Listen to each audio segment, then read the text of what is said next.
muy bueno y como corresponde una producción intelectual, académica, científica muy importante. Algunos hemos trabajado algún artículo de Houston de este libro, que está acá, que yo se los he recomendado, y hay acá algunos materiales muy interesantes, están entre 120 y este está 100, así que si pueden romper el chanchito, aprovechen porque es producción de docentes de historia e investigadores de la Argentina, que a veces parece como fuera algo medio de ley de utopía, pero ocurre. Entonces si quieren acercarse, ver los libros, agradecemos la presencia del profesor, el doctor Marcelo Campaño, que ha tenido la gentileza de venir. Es, a mi entender, uno de los mejores docentes e investigadores de historia antigua en la Argentina, y tal vez más.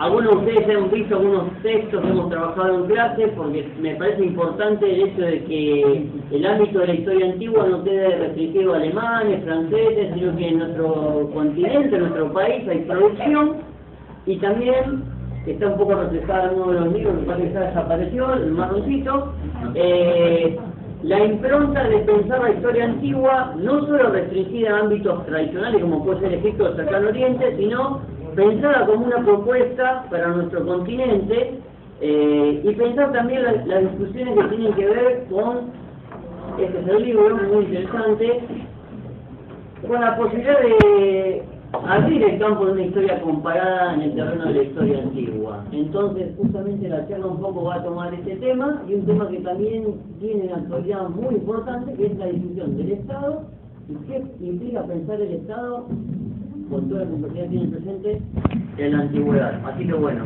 sin más, lo dejo con el profesor para que arranque. Bueno, buenas noches, gracias por la invitación.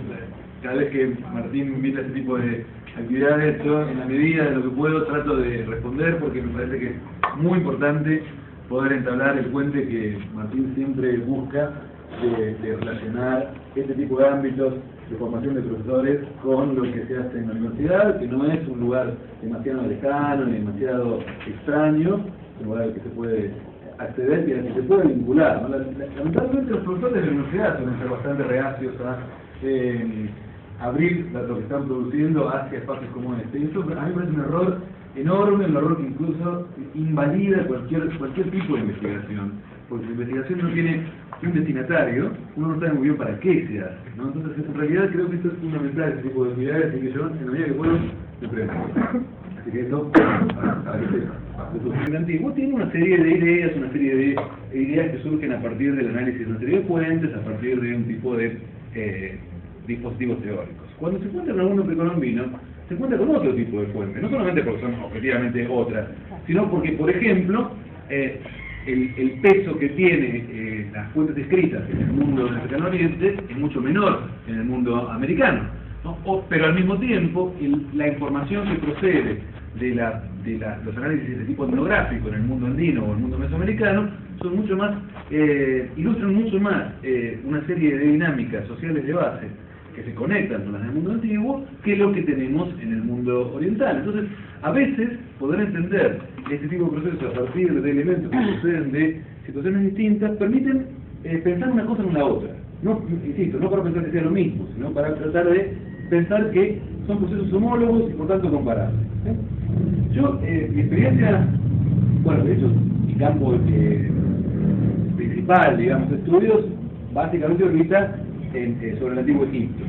Pero tengo una especie de línea secundaria de trabajo, que es la que hoy quisiera plantear aquí, que tiene que ver con el mundo precolombino, y es donde también quisiera poder aportar esa conexión entre una cosa y otra. A ver, antes de entrar en la cuestión del sufrimiento del Estado del Monte Albán, yo quisiera, aunque sea brevemente, porque ya el tiempo se empieza a escurrir, dar un par de lineamientos respecto de qué entiendo yo por este proceso del sufrimiento del Estado, y si se quiere, con qué posiciones discute uno cuando plantea estas cuestiones, ¿no? Ustedes sabrán seguramente, o probablemente sepan, que en general estos procesos de cambio de larga duración, estos procesos así de transformaciones fuertes en el ámbito del social, en general se perciben tanto en el mundo intelectual como especialmente fuera de ese mundo intelectual, en términos de una percepción del mundo muy occidental, pero que uno puede determinar en sus raíces y en sus momentos, que es la percepción evolucionista de las cosas, ¿no? La idea de que hay una especie de desarrollo de lo inferior a lo superior, de lo embrionario a lo pleno, de lo más simple a lo más complejo, ¿no? Y más o menos todos nos reconocemos un poco ese tipo de argumentos, porque son los argumentos que usa el mundo corriente para pensar en la idea de cambio, ¿no? Seguir más lejos, hay un candidato en la Ciudad de Buenos Aires que propone evolucionar, ¿no? Con independencia de la propuesta del candidato, digo, ¿qué piensa este muchacho por evolucionar? Ir a lo mejor, ¿no? No significa evolucionar y a lo peor, ¿no? Digo, en la propuesta, ¿no? Ahora, ¿qué significa que evolucionar sea ir hacia lo mejor, ¿no? Significa una idea en la que la evolución va de lo que es inferior a lo que es superior. En el fondo, arrastra, seguramente él ni lo sabe, pero arrastra la misma idea que Morgan planteaba en el siglo XIX cuando hablaba de salvajismo, barbarie y civilización, como etapas de desarrollo de lo menor a lo mayor, que como ustedes sabrán, para discutirlo demasiado, implica toda una serie de valoraciones sobre otras formas, otras experiencias sociales, que tienen efectos permanentemente sobre el modo en que se pondera algún otro que no está organizado a partir de los parámetros que se suponen superiores, ¿sí? Entonces, es un poco contra este marco que, respecto del problema surgiente del Estado, ha sido absolutamente dominante durante el siglo XX, quizás con algún grado de disimulo mayor actualmente, pero todavía operando como la matriz por defecto, ¿no? El hecho de que no se disponga una mirada distinta sobre este problema hace que, aunque no se lo sostenga de manera a voz en cuello, como podría haber sido a finales del siglo XIX, sigue siendo el evolucionismo la idea central para pensar la cuestión del surgimiento del Estado.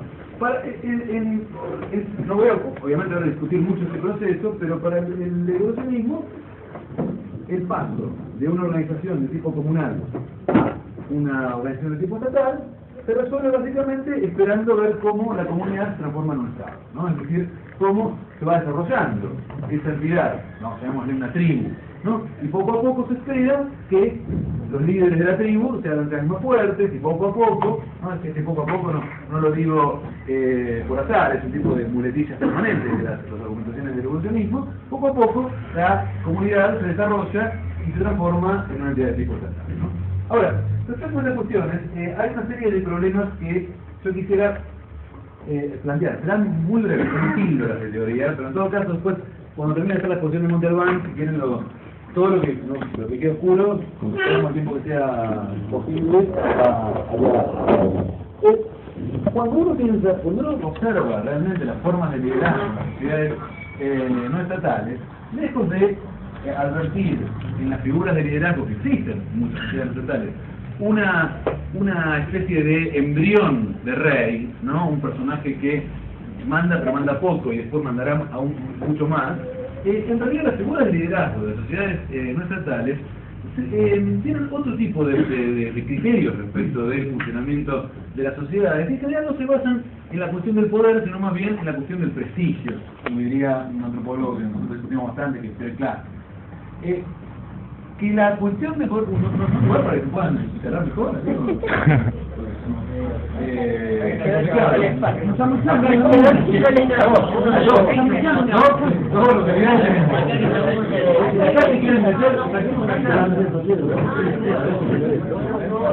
Gracias por guardarme el lugar. Digo, para que no estén ahí como medio... Vamos a hacer un poquito, chicos, nomás un poquito para acá, ¿podemos?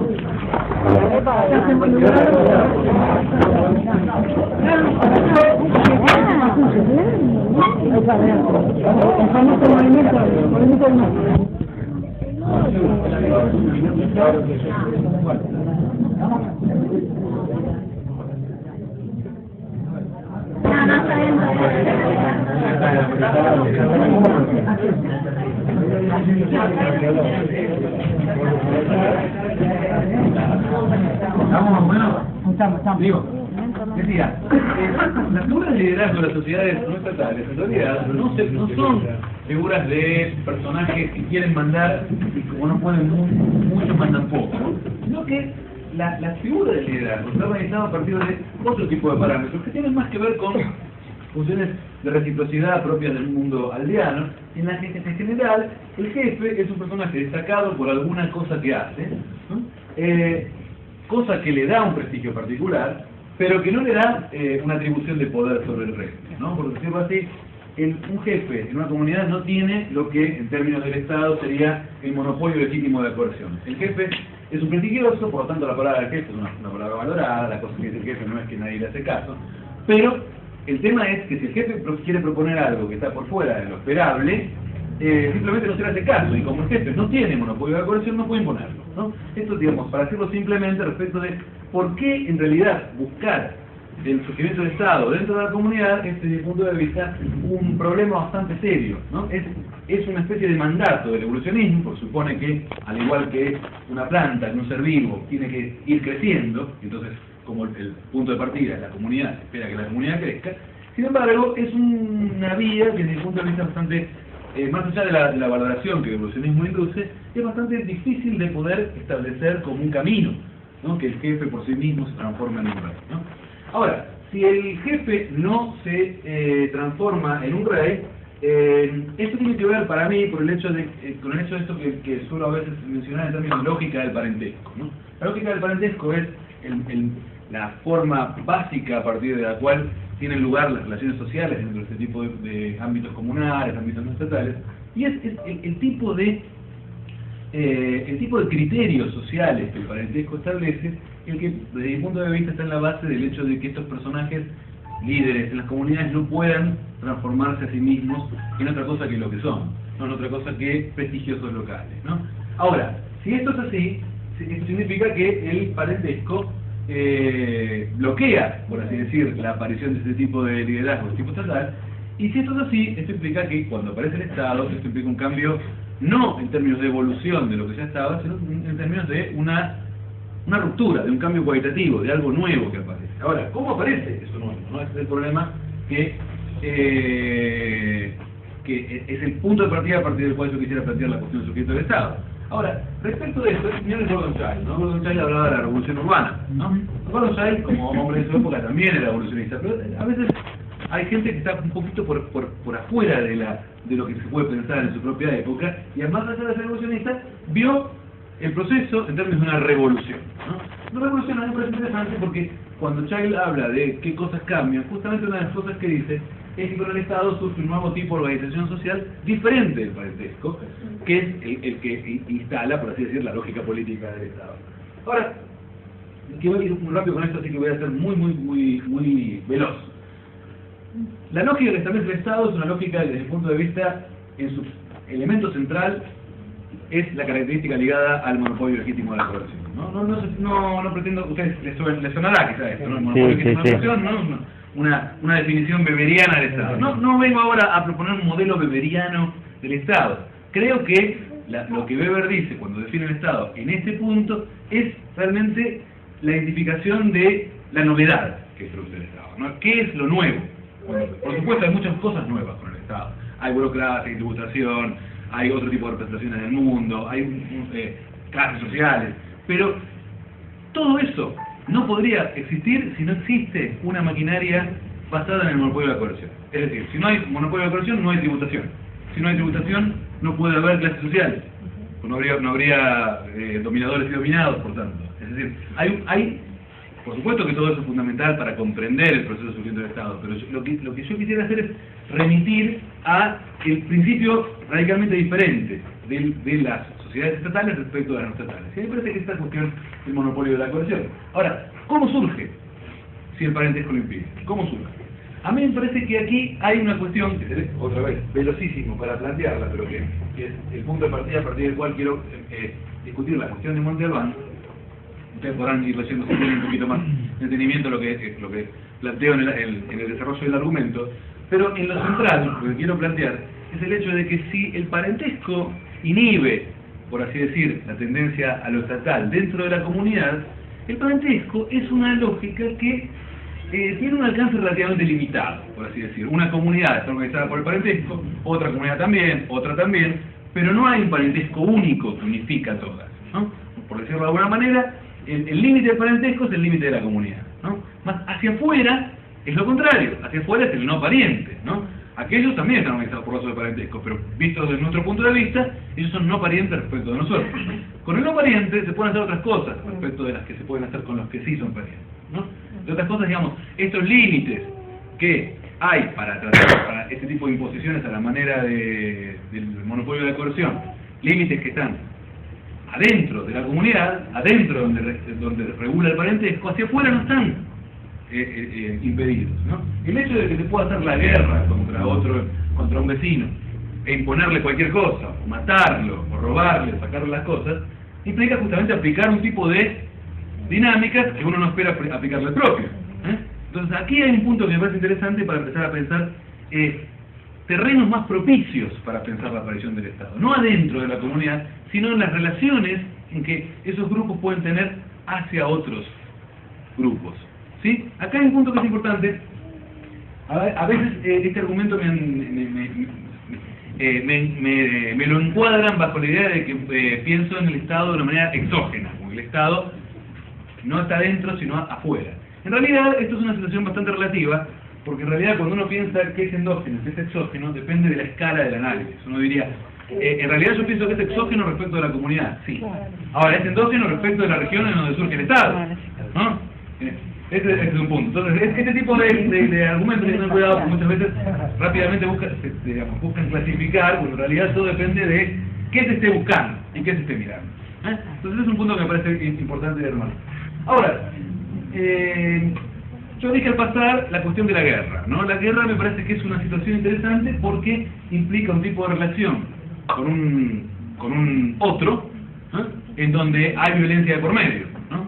Y donde por lo menos en el momento en que la guerra termina, cualquier guerra, que no sea un empate, por así decir, implica que el vencedor está en condiciones de imponerle algo al vencido, aunque más no sea por el tiempo que dure esa situación, ¿no? Uno diría, ese momento es un momento estatal, aunque no dure luego, aunque luego el vencedor se retire a su territorio.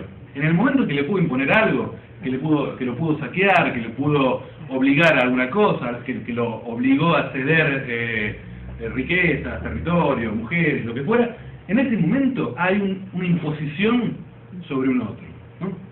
En todo caso, no toda guerra genera estados, pero hay guerras analizadas antropológicamente que son las guerras de conquista. La guerra de conquista implica, además de hacer la guerra, quedarse con el territorio de población de aquel que ha sido vencido, ¿no? Entonces ahí, fíjense que entonces ese momento que yo decía puede ser transitorio, en una guerra de conquista se vuelve permanente, ¿no? Porque ese grupo se queda ahora con nosotros. Ahora, con esos otros que se quedan, no son parientes de sí mismos. Entonces las relaciones permanentes que se establecen con esos otros pueden ser de otra índole, ¿sí?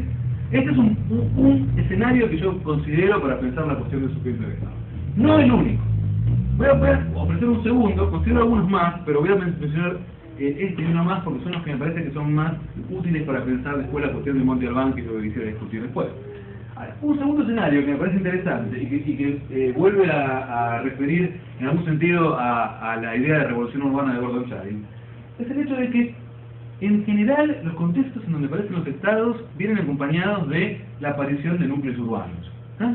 Estos pueden ser más grandes, más chicos, esto es muy variable, pero siempre aparece algo del urbano, ¿eh? Ahora, lo urbano significa, en los contextos donde aparece, que en un tiempo relativamente rápido hay mucha gente viviendo juntos, ¿sí? No por efecto del crecimiento vegetativo de la aldea, no es que es una aldea que de a poquito va teniendo más gente por alguna cuestión de que, no sé, que no tiene televisión, digamos. Entonces, la cosa va bien. Pero, sino que en realidad es un crecimiento muy vertiginoso, digamos. Hablamos de periodos de siglos, por supuesto, pero en 200 años, 300 años, pasamos de núcleos que pueden tener 200 personas a núcleos que pueden tener 5.000, ¿no? Eso no se deduce del crecimiento vegetativo, implica gente que viene a vivir juntos, ¿no? Ahora, si la gente viene de otras partes a vivir juntas, que piensen ustedes en cualquier proceso migratorio, ¿no? Y sobre todo las que de geografía, según que es interesante para pensarlo desde el punto de vista de los procesos de migraciones, de población, etcétera. Es interesante que la gente que migra tiende a mantenerse unida hacia donde migra. Piensen ustedes, ¿no? Los barrios de distinta gente que viene de distintas nacionalidades, antes como ahora, ¿no? Eso, barrio judío, barrio boliviano, ¿no? Barrio coreano, barrio paraguayo, lo que sea. No estoy hablando que sea lo mismo de lo que estoy hablando ahora, pero digo, hay una tendencia de que la población cuando migra se reúne en subgrupos, ¿no? Llamémosle barrios si quieren. Lo interesante es que si pensamos esto, aplicándolo a contextos como lo que yo estoy tratando de pensar, el origen del Estado, esto muy probablemente sugiere la idea de que la gente que migra tiende a mantener las vinculaciones previas, llamémosle vinculaciones de parentesco con aquellos con los que ha migrado, pero no con los otros que están viviendo en el medio urbano. Entonces, en algún sentido, uno puede pensar que el medio urbano es un medio para el antagonismo entre sus grupos internamente organizados por parentesco, pero no a la escala de toda la ciudad, ¿no? Entonces me parece que hay ahí también un contexto propicio para pensar en otro tipo de relaciones no asociadas al parentesco, ¿no? ¿Me entienden? No se trata de...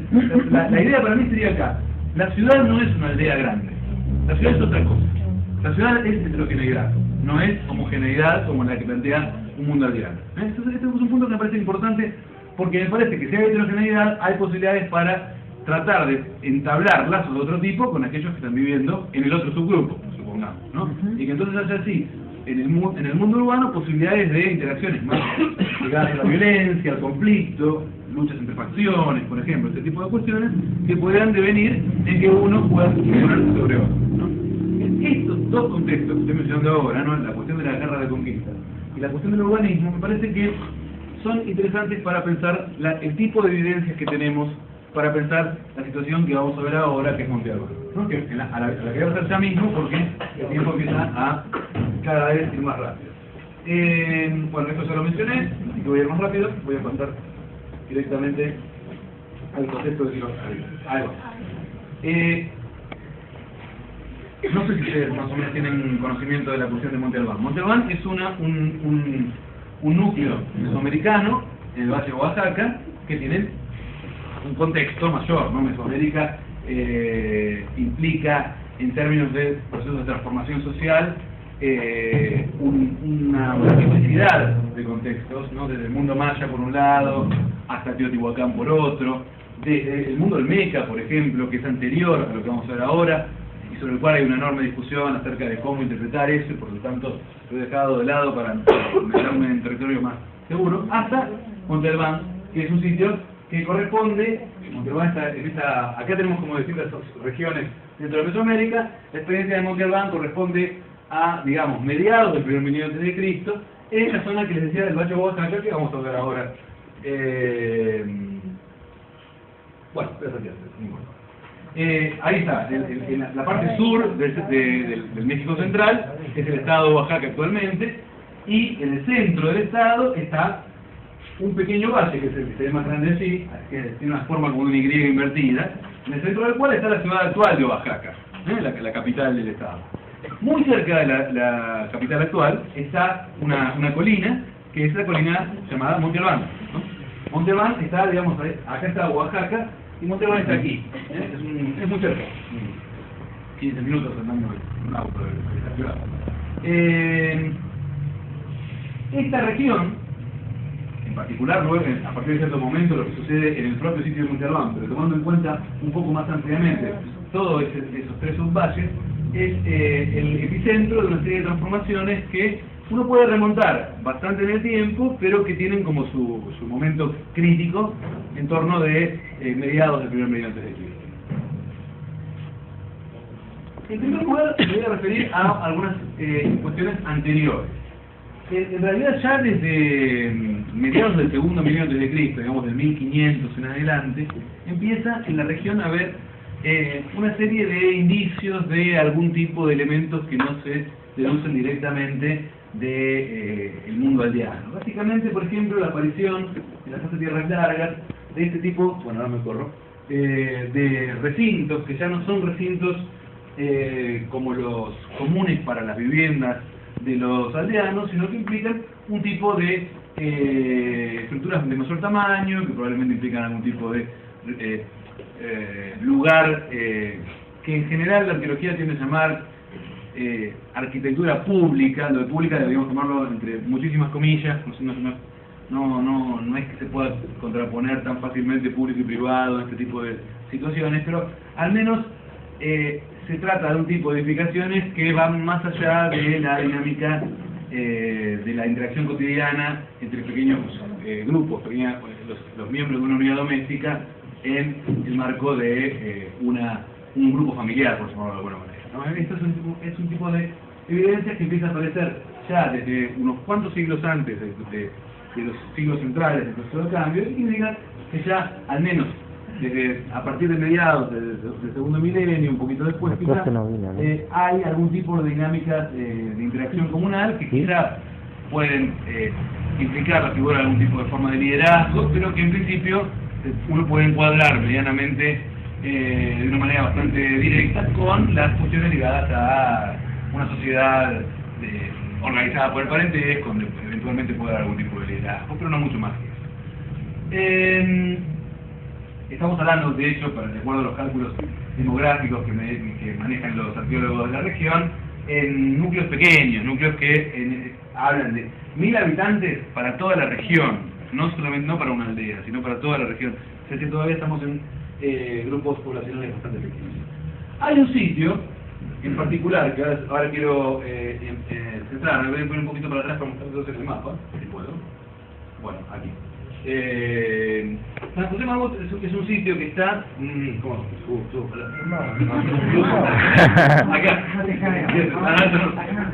acá arriba. Está ahí como héroe y termina la conferencia de televisión. Bueno, ahí está San José Marbot, que es la próxima vez que es el profesor de 2,20 m. San José Marbot está en el subvalle norte, que es el subvalle de Etla. Etla de hecho es de los 3 subvalles el más poblado, y San José en particular, a partir de cierto momento, digamos, bastante temprano, digamos, en mediados del segundo milenio, un poco más, ya existe, y en los siglos siguientes va empezando a experimentar una serie de transformaciones que lo empiezan a despegar un poco de lo que se conoce en términos generales del Valle de Oaxaca en esos periodos. Vuelvo entonces aquí. Aparece en San José ya en fases un poquito más recientes. La fase Rosario es la fase inmediatamente anterior al 500 a.C., ¿no? En el 500 se funda el sitio de Monte Albán, el sitio actual de Monte Albán se funda en el 500. En la fase anterior, digamos, en un siglo y medio, 2 siglos anteriores, digamos, 700 o 500, tenemos una fase en la que San José Mogote empieza a tener una serie de transformaciones muy significativas. En primer lugar, aparecen ahora una serie de edificaciones, estas que llamaba públicas, que seguiré llamándola para ahorrarme mayores argumentos, pero que, a diferencia del recinto que yo les mostraba más recién, y que es un recinto que en definitiva implica, es casi el triple de una casa regular, pero no deja de ser un recinto de 5 metros por cuadro aproximadamente, aquí empezamos a tener un tipo de edificaciones bastante diferente, no solamente por la dimensión, estamos hablando de una estructura de casi 30 metros por más de 20, sino también por el hecho, luego muy conocido en el ámbito arquitectónico mesoamericano, que es la construcción en terraplenes crecientes, ¿no? Haciendo distintas terrazas, ¿sí? Este tipo de construcción muy típica de Mesoamérica, seguramente todos han visto, no solamente en Monte Albán, ¿no? Piensen desde Teotihuacán hasta el mundo azteca, en cualquiera de ellos, mundo maya incluido. Este tipo de construcciones que llevan distintos niveles, ¿no? Aquí hay al menos 3 niveles, ¿no? Esto se hace una vista del plano desde arriba, pero lo que pueden ver ustedes es un rectángulo en el medio y un rectángulo más pequeño aún adentro, que implica por lo menos 3 niveles de agregación. Además de esta introducción arquitectónica en términos de espacio y de tipo de organización de la forma arquitectónica, aparecen también en San José Mogote una serie de cuestiones que son significativas. Empieza a emerger en esta época más fuertemente un tratamiento de la imagen que repercute, por ejemplo, en este tipo de figurinas que ustedes ven acá en el medio, personajes que no tienen demasiados atributos, pero sí una serie de pendientes o de collares, aparecen en posiciones diferentes, algunos sentados, como aquel que aparece volcado hacia abajo, que aparentemente reconstruye el modo en que fue encontrado esto como ajuar funerario, y otras figuras. Se han sobreinterpretado mucho estas figuras, no me voy a detener ahora mucho en este tipo de cuestiones, pero lo que sí es cierto, como mínimo, es que aparece también, junto con la arquitectura en despliegue, una serie de despliegues en torno de cierta iconografía que empieza a variar en el mundo de San José Mogotes. Pero en particular me voy a centrar en este personaje. Esto es una especie de lápida, ¿sí? Una losa funeraria, una losa tallada, por así decirlo, ¿sí? Ustedes podrán ver claramente un personaje, ¿no? Un personaje que aparece un poco como despatarrado, por así decirlo, ¿no? Es una forma bastante frecuente de representar a alguien que está muerto, ¿no? Volcado en el suelo. Lo que tiene en el pecho, según interpretan los especialistas, serían volutas de sangre saliéndole, por lo que se interpreta que esto podría ser un ritual de extracción del corazón, ¿sí?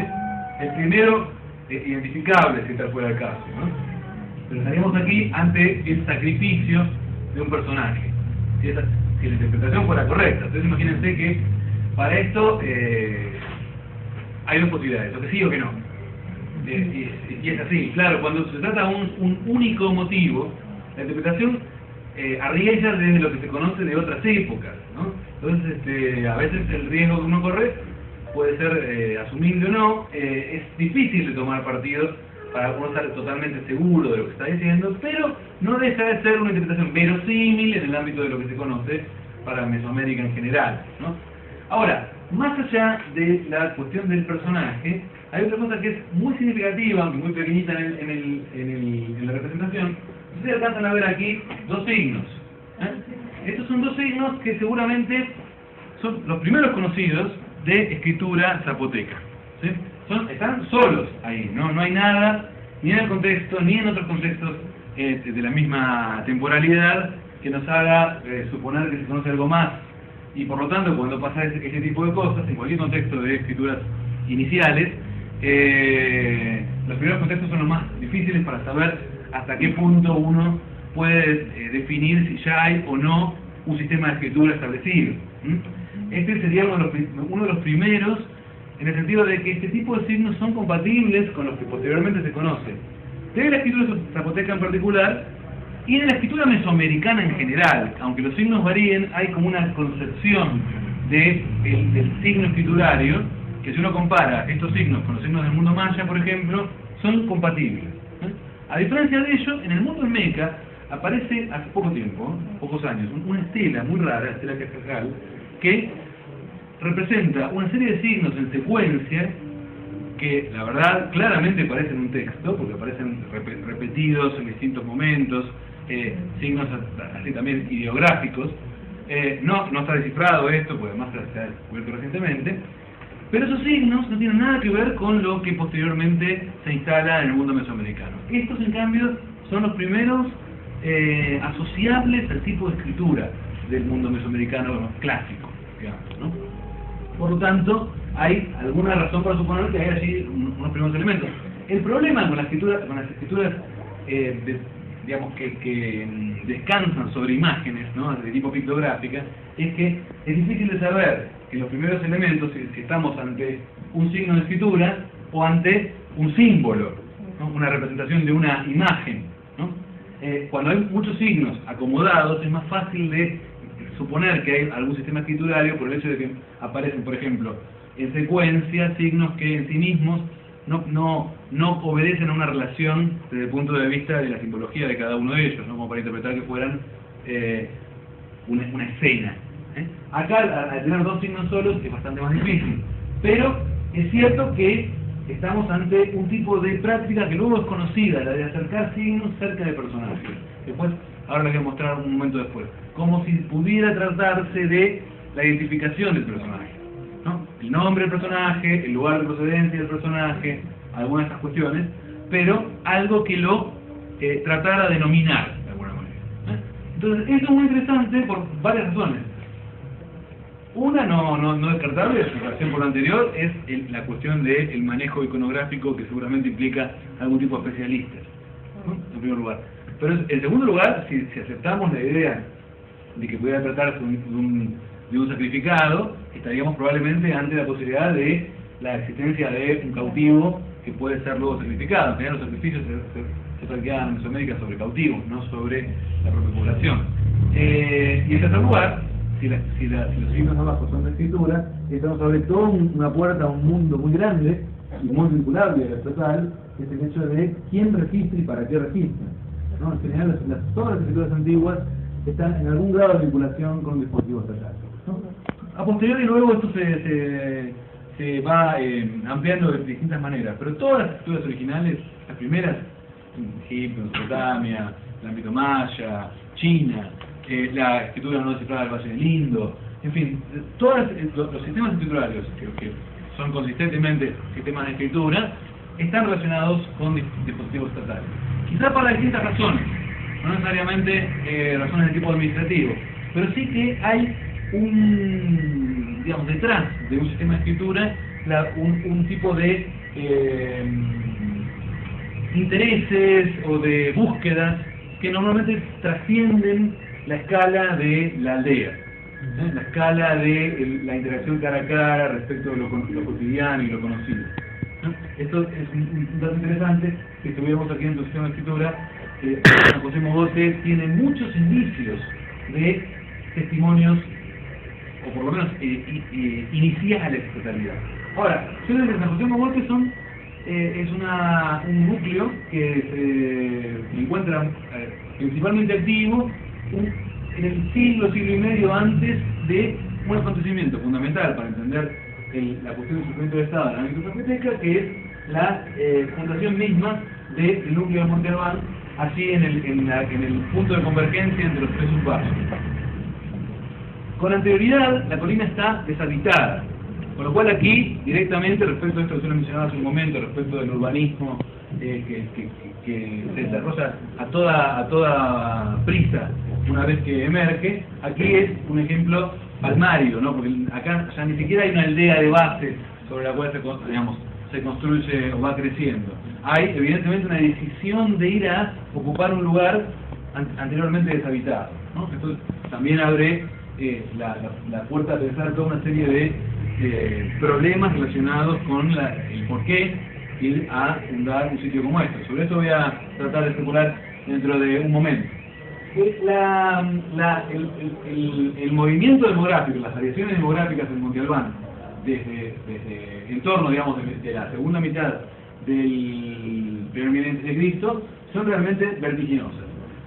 Monte Albán pasa a ser un sitio que desde cero, ¿no? De no tener población, rápidamente, de acuerdo a los cálculos demográficos que han hecho los arqueólogos que han prospectado y excavado, en Monte Albán pasa a tener cerca de 5.000 habitantes, y en poco tiempo más, hacia el siglo II a.C., a tener probablemente el triple de esa cifra, un número en torno a las 7.000 habitantes.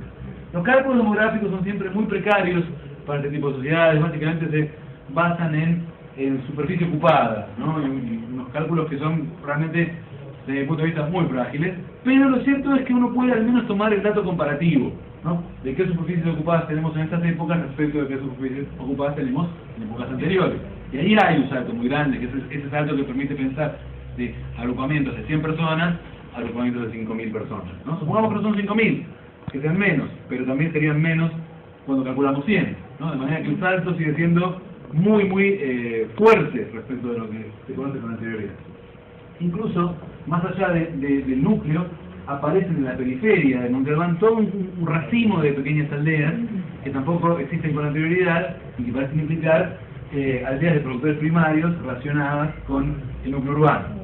O sea que hay, desde el punto de vista demográfico, una enorme variación cuando surge Monte Albán, una enorme variación. Es quizá la más drástica de los siguientes estados documentales como contextos primarios, quizá comparable en ese sentido a Uruk en Mesopotamia, pero Uruk es un asentamiento que existe con antelación, y aquí tenemos en cambio una aglomeración que se crea ex novo, desde cero. En segundo lugar, quiero presentar también...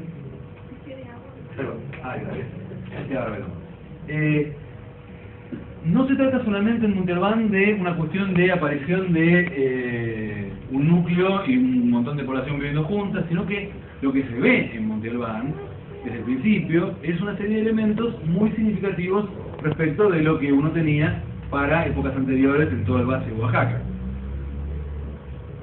con el antecedente único de San José Mogote, el sitio que mencionaba recién. En primer lugar, hay una serie de elementos interesantes en relación con la producción de cerámica. Por un lado, miro aquí en las imágenes de la izquierda, empieza a aparecer desde el principio, en contraste con la escasa iconografía. Yo en San José Mogote mostraba algunas cosas, pero son también escasas.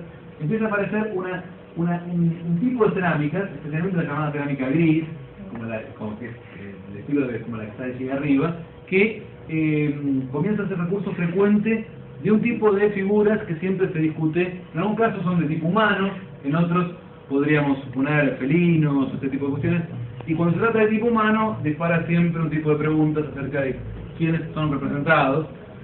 Normalmente hay siempre tres salidas posibles y las tres potencialmente razonables: ancestros, líderes o dioses, ¿no? Siempre estamos más o menos en una dispara más para el campo de las representaciones ligadas al parentesco de la élite, la otra la representación política del gobernante, la otra al campo de las representaciones religiosas.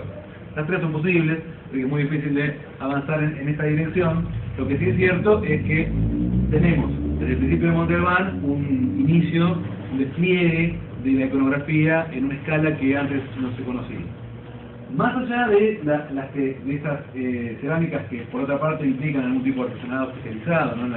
en el desarrollo de la iconografía, en la elaboración de la cerámica, aparecen otro par de cuestiones ligadas a la cerámica que son interesantes.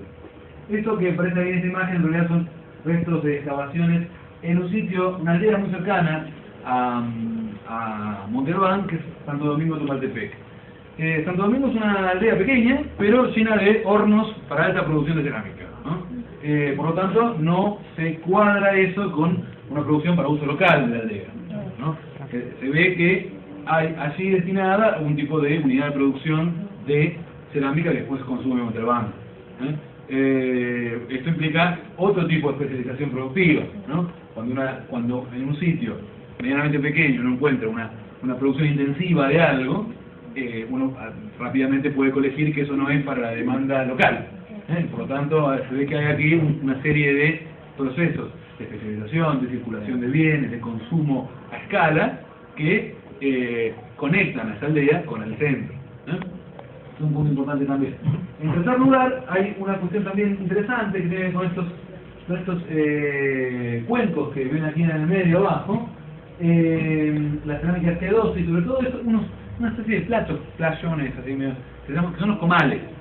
Estos se usan inclusive en el día de hoy y son para hacer la tortilla, la tortilla mexicana, ¿saben? Esa tortillatita, ¿no? Se encuentran en cantidad.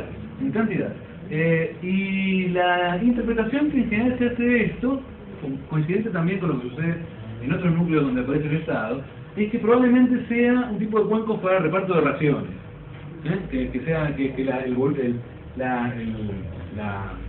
la escala en que se los encuentra trasciende también las del uso cotidiano del uso aldeano, y que puedan tener que ver con el abastecimiento del sustento para trabajadores no ligados a producción primaria, ¿no? Este es un punto importante también respecto de cómo se transforma una sociedad de tipo estatal, ¿no? Todas las especializaciones productivas, más allá de la huella que dejan desde el punto de vista de las transformaciones específicas de cada uno de esos oficios, como los llamemos, implica especialmente el hecho de que si no se trata de productores primarios, han de recibir el sustento de otra manera, ¿no? Aquí esto implica, por un lado, que el campesinado tiene que producir por encima de sus necesidades de subsistencia para abastecer lo que otros integrantes del grupo social en general ya no producen, ¿no? Y por otra parte, habilita la pregunta acerca de por qué establece este tipo de especializaciones, este tipo de escala, ¿no? Entonces acá hay una serie de elementos ligados al posible comal que vale la pena considerar. En Mesopotamia, de hecho, por ejemplo, aparecen también un tipo de cerámicas muy toscas, ¿no? Unos cuencos, un platondo, digamos, muy tosca, pero en enormes cantidades, en muy distintos sitios, tirados a veces, cantidades. Estos cuencos también se interpretan de una manera similar a esta, ¿no? Como cuencos para el reparto de raciones, que serían a toda velocidad, muy rápido para factura muy rápida, para adentro la ración que se le daría al trabajador, ¿no? Interesante porque habilita un tipo de elementos para considerar acerca de las especializaciones en relación con los contextos iniciales de la relación de Estado. En segundo lugar, o en tercer lugar, si tomamos en cuenta las variaciones demográficas, hay una serie de elementos que tienen que ver más con el plano de Monte Albán mismo. Bueno, esta imagen se ve horrible, es lo que está un poquito cortada, no sé cómo se verá de lejos. Esto que se ve aquí es lo que se ve actualmente en Monte Albán, ¿no? La plaza central de Monte Albán, es una plaza enorme, no recuerdo exactamente, pero son unos por lo menos 200 o 300 metros de largo, casi 300 por 200, una plaza gigante, y delimitada, lo de arriba es el plano general, delimitada por una serie de edificios, ¿no? Adentro de la plaza central hay 3 edificios en hilera, pero todo el recinto rectangular de la plaza está rodeada por 2 grandes construcciones al norte y al sur, también con sobreelevaciones, esto está visto desde un lado, y a los costados también una serie de edificaciones, incluido un juego de pelota, que terminan de delimitar el perímetro del rectángulo, ¿no? Claro, la imagen final que uno ve aquí corresponde a etapas posteriores de Monte Albán, no a las etapas iniciales, corresponde a la fase de Monte Albán 3, que sería ya varios siglos después. Sin embargo, lo que se ha visto es que varios de los edificios que se advierten para la forma final que tiene actualmente el asentamiento corresponden a Monte Albán 1, a la primera fase. Básicamente son estas 3 flechas negras que salen hacia aquí, muestran 3 sectores que aquí se ven en la forma en que la plaza tendría en Monte Albán 1. Es decir, hay una serie de edificios que ya empiezan a aparecer. La parte de la arquitectura no te gusta. Sería mejor que cerámica, bueno, ¿qué va a hacer? Encima, claro, no tiene sacrificio, cosas feas, bueno, hay cosas peores. Aquí tenemos entonces que para la época de Monte Albán 1 parte de la explanada central ya existe, por lo tanto es posible suponer que ya para esa primera época existe un esfuerzo bastante sostenido en el nivelamiento del terreno, en la construcción de edificios de escala que van delimitando el perímetro. Si bien no está completado esto, es probable que sea en el principio la parte, lo que sería una de las zonas, la zona que figura así en la flecha negra de más arriba, constituye un área dentro del recinto que probablemente sea una zona de residencia de las élites, de residencia y de enterramientos de las élites desde el principio, de Monte Albán 1. Ahora, al margen de esta expansión de la escala arquitectónica respecto a todo lo conocido con anterioridad, esto es muy de otra escala, incluso respecto de lo que se veía en San José Mogote, y yo mostraba hace un rato, esto es algo que trasciende muchas veces la escala que estamos hablando de la ciudad, en gran escala. Además de eso, aparecen una serie de cuestiones.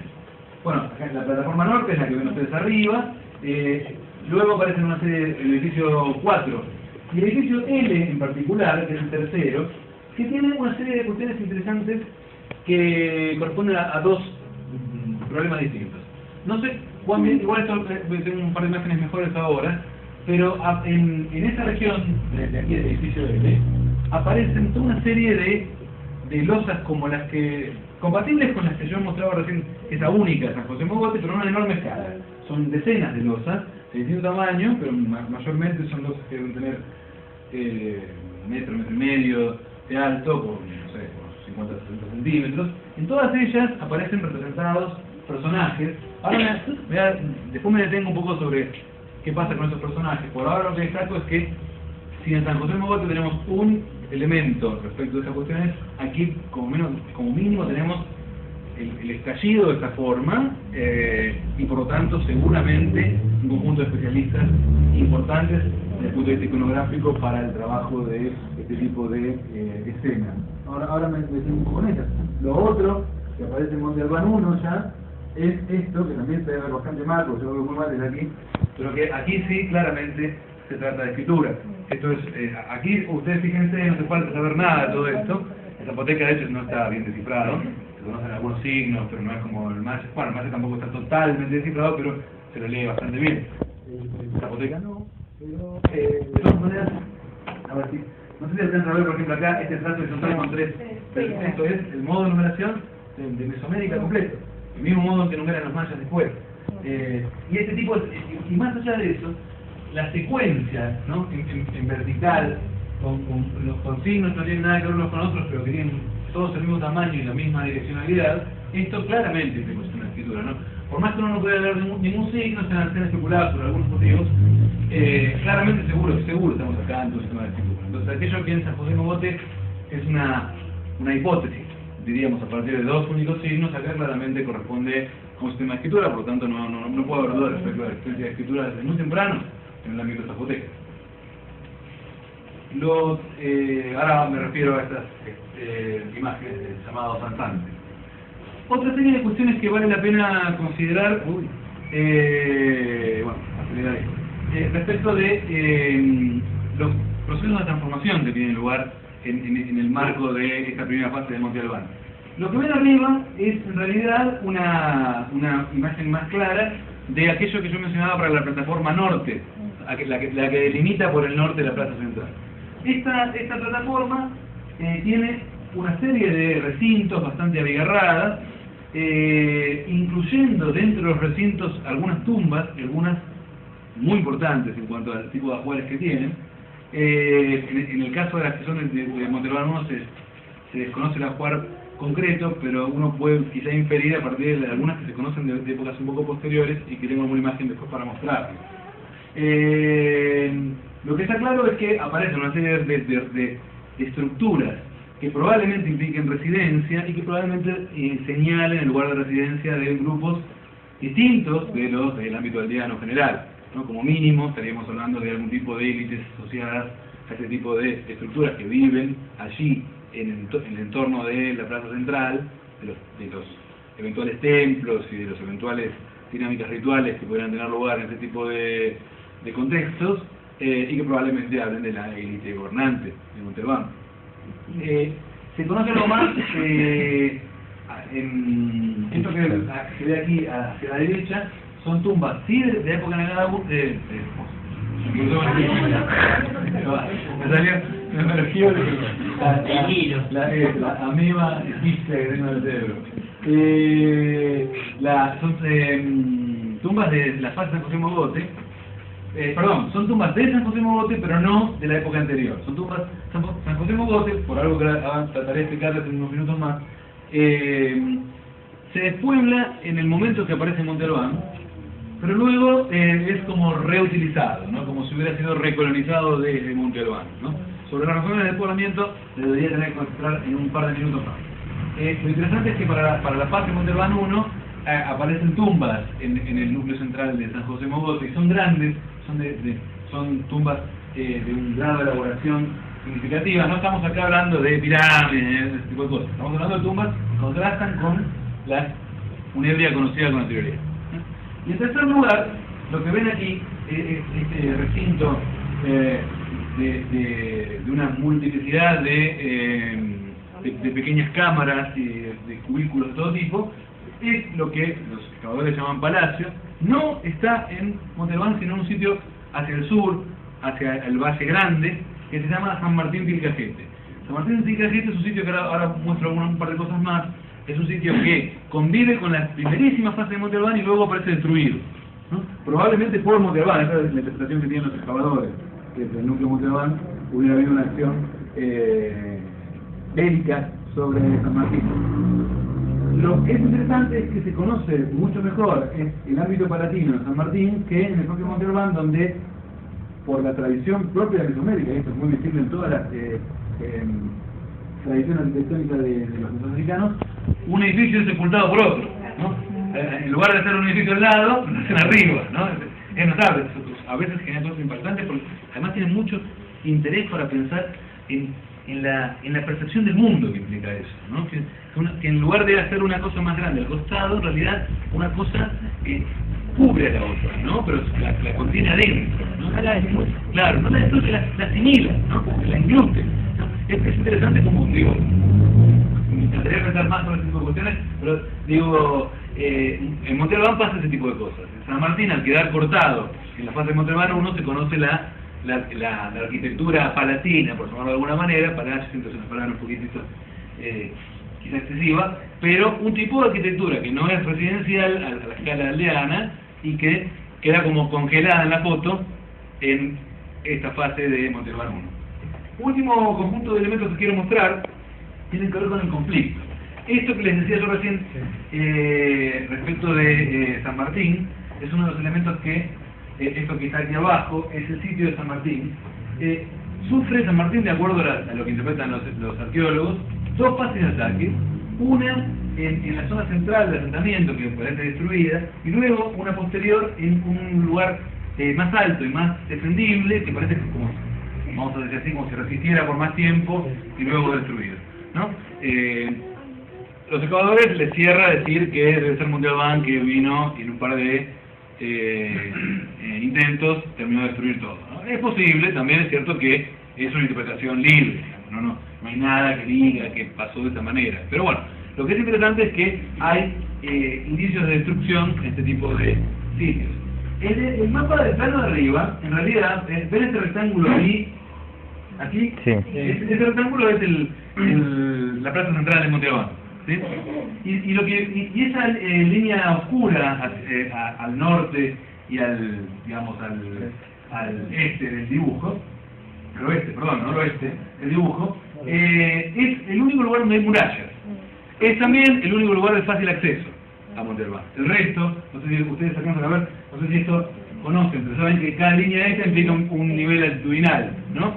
Esto por ahí, también para la arqueología debe bien saberlo. Fíjense ustedes cómo baja rapidísimamente los niveles altitudinales hacia todos estos sectores, y en cambio hacia arriba, no. Significa que la bajante es mucho más suave. Y es así donde ponen murallas, ¿no? Por lo tanto, se puede suponer que se trata de murallas de tipo defensivo, ¿no? Para fortificar las zonas más débiles del núcleo de la ciudad. Otra cosa que aparece por aquí, esto también es bastante hipotético, pero no sé si alcanzan a ver, hay una serie de circulitos aquí, sí. Una línea acá, y otra más aquí, y otra más ahí. Son cráneos encontrados así en hileras, ¿no? A los arqueólogos les llamó la atención la posibilidad de relacionar eso con esto. Esto es un zompantli, un objeto de tiempos aztecas, en realidad, y como no sé si alcanzan a ver también, son también cráneos atravesados por palos, ¿no? Con una imagen, digamos. Una bodega. Sí, claro, pero es otra cosita, un poco técnica, no técnica. Un contador, parece. Claro,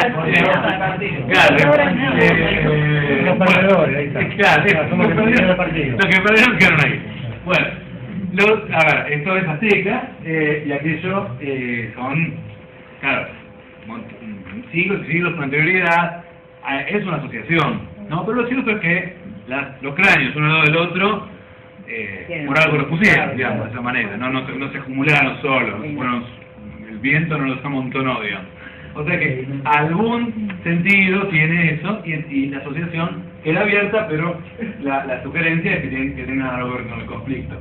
Desde el punto de vista iconográfico, esto es lo último que digo respecto de presentación de datos, aparecen, aquí se ven más claramente estas lápidas. Están... Se fue. ¿Uno más? Ahí. Acá hay varias de ellas, de distinto tipo. Se los llamaba danzantes, ¿no? Parecía que estaban así bailando la conga, ¿no? Pero en realidad después se dieron cuenta que no estaban bailando la conga. En realidad lo que se supone están patarrados también, como el de San José Mogote, y muertos. Ahora, por un lado, esta interpretación es la que predominó hasta los últimos, digamos, desde los años 70, que la planteó Luis Marcus, hasta los últimos 10 años. Ahora, últimamente, han surgido algunas otras miradas, un poco más posmodernas, por así llamarlo, que tienen que ver con otro tipo de aproximaciones a la cuestión. Que destacan algunas cuestiones. Hay una lápida en particular, esta, que no, el tipo aparece bastante, todos los demás aparecen en general semidesnudos, o desnudos del todo, y en algunos casos con volutas en las zonas genitales que podrían llegar a ser sangrados. Entonces aquí se iba por el lado de la idea de sacrificio, ¿no? Un sacrificio bastante doloroso, por lo visto. Por lo menos por el que le tocaba. Pero este personaje, no, tiene una capa, una máscara, de todo, ¿no? Lleva cosas, lleva en el puño una cabeza de jaguar, no da la impresión de un tipo desnudo y sacrificado.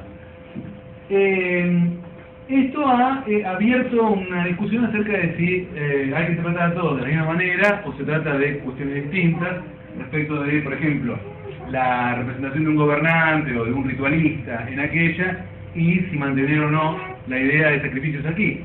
Lo que sucede es que, dado que la mayor parte de las volutas aparecen en las zonas genitales, no es improbable que se trate de autosacrificios, ¿no? Los mayas, sobre todo, hacían cosas así para sangrar, porque la sangre es una muestra de sacrificio, ¿no? Entonces, sangrarse a sí mismo es una manera de ofrendar la sangre, ¿no?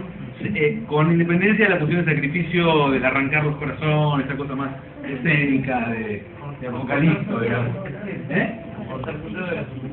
Sí, bueno, ahí ya es cierto.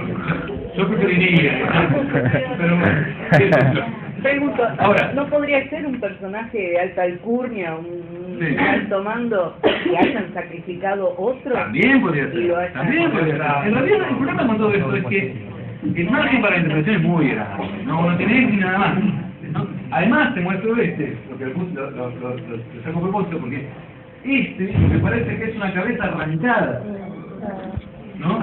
Sale un pedazo ahí ya de autosacrificio. No. ¡Opa! ¿No? Difícil, ¿no? Sacarse la cabeza. Claro, un esqueleto, pero difícil. Entonces, uno no debería descartar la posibilidad de que haya distintos móviles y que no necesariamente todos tengan la misma razón, ¿no? Que se pueda representar prisioneros, ejecutados, gobernantes, pero también un gobernante sacrificado, ¿por qué no? Y que por alguna razón de convención iconográfica el gobernante se lo representó como estaba ataviado. La verdad, negar la posibilidad sería temerario, es preferible mantener todo ese conjunto de posibilidades. Lo que en todo caso es interesante es el hecho de que todo este tipo de iconografía, respecto a aquel único motivo aislado de José Mogote, implica un desarrollo muy grande de imágenes que no solamente implican pericia artesanal, sino que implican un mensaje ligado a la violencia, ¿no? Sea la violencia incluso desde el autosangrado hasta el eventual sacrificio de otros enemigos, por ejemplo. Todo esto implica un tipo de acción de algún grado de agresividad, por así decirlo. Incluso cuando el autosacrificio podría ser interpretado de una manera menos violenta, implica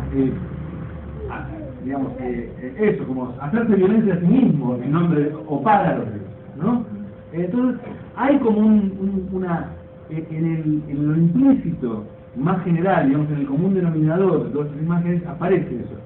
Ni hablar obviamente de los decapitados, ¿no? Pero desde el autosacrificio hasta el sacrificio de un otro, tenemos como un conjunto de imágenes que apuntan a un grado de violencia, por así decir, que no está presente con anterioridad, ¿no?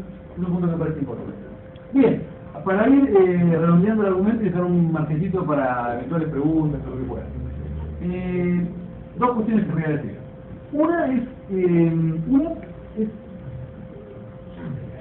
la pregunta acerca de por qué la gente se fue a vivir a Monte Albán, ¿no?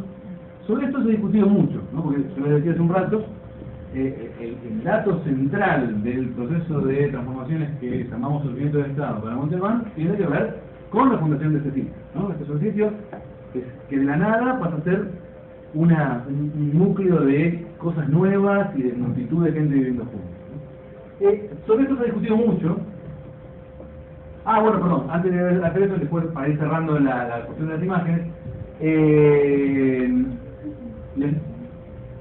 Esto que muestro de arriba en realidad es una especie de recuadros que es difícil de interpretar de una manera directa, pero lo interesante es el hecho de que se han encontrado en la prospección de superficie de Monte Albán el hecho de que en distintos lugares del asentamiento hay algunas marcas de cerámica que difieren un grupo respecto de otro y que se relacionan con comunidades específicas afuera de Monte Albán, ¿no?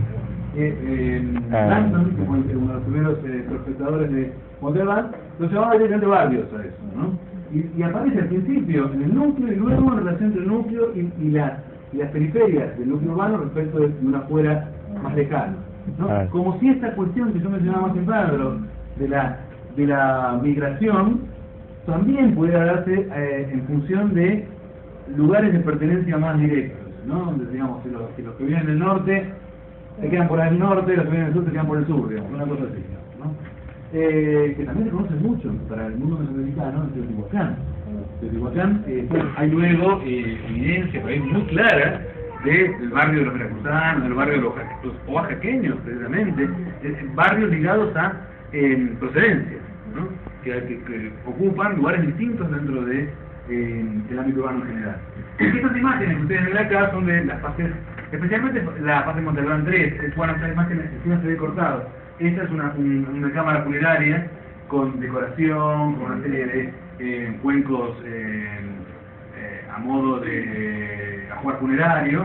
Lo demás que ustedes pueden ver es imágenes básicamente del desarrollo arquitectónico del núcleo general de Monte Albán, que a partir de la fase de Monte Albán 2 en adelante parece gravitar cada vez más fuertemente, no solo en todo el valle, sino incluso hacia afuera del valle, ¿no? Muy difícil de saber exactamente qué significa ese control, cómo interpretar políticamente ese tipo de controles, porque tenemos muy poco para decir, excepto el que hay como una presencia. Esa presencia puede ser político-militar, tanto como ligada a circulación de bienes, sin necesidad directa de un dispositivo político. Es difícil, a veces quizás más difícil incluso poder definir el grado de expansión de un tipo de núcleos como estos en momentos posteriores, pienso en tipo Nancy, por ejemplo, porque no se trata como, digamos, cuando uno hace habitualmente pinta el mapita y dice de acá hasta acá llega, ¿no? Que también siempre, incluso cuando uno tiene mejores fuentes, es bastante dudoso que uno pueda hacer ese ensayo, pero en estos lugares aún mucho menos, porque es difícil de poder establecer qué significa esa incidencia. Por ahí, bueno, uno puede hablar de como ámbitos de influencia, ¿no? Pero es muy difícil de poder determinar la característica específica de esa influencia. Bueno, esto lo digo porque, digamos, el ámbito zapoteca continúa siendo utilizado a lo largo de los siglos hasta la llegada de los españoles, a diferencia de, por ejemplo, la experiencia azteca, que es mucho más reciente cuando llegaron los españoles. El ámbito oaxaqueño estaba en plena acción. Lo que pasa es que hay momentos de mayor expansión, sobre todo en la fase Monte Albán 3, y las 4 y 5 son fases un poquito más de contracción, sobre la fase 5 cuando llegan los españoles, ¿no? Bueno, preguntaba entonces la cuestión de por qué la gente se va a vivir junta en Monte Albán, qué es lo que pasa. Había una interpretación que plantearon algunos de los primeros investigadores, Sanders especialmente, que hablaba de que la zona debía ser buena desde el punto de vista agrícola, ¿no? Y que la gente buscaba esa zona para aprovechar el rinde de la tierra. Y tener una mirada más aguda, bueno, le saltaron encima a Sanders todos los que han trabajado ahí para decir que estaba loco, un poco menos, porque son muy agresivos los arqueólogos de Monte Albán, parecen pasos de riña, en serio. Algunos, por ejemplo, Flannery, por ahí suena, pero Flannery es un arqueólogo bastante conocido. Trata a otro en un libro de academia, ¿no? Termina el libro diciendo, ¿cómo se llama el otro? Marcus Winter, ¿no? Decía, yo no digo que Winter sea un pavo, pero sé que el Día de Acción de Gracias tiene miedo. No es académico, pero un libro se llama Debating Oaxaca Archaeology. Eso es un salvaje. Es impactante. El espíritu del lugar. Claro, eso, el tipo está quiere carne, claro, quiere sacrificio. Bueno, como sea, con eso, porque en realidad lo que se plantea es que, a ver, Montalbán es una colina, ¿no? O sea, en realidad por sí el núcleo es en realidad una complicación desde el punto de vista de utilizar la tierra agrícola, porque hay que subir después cada vez, ¿no?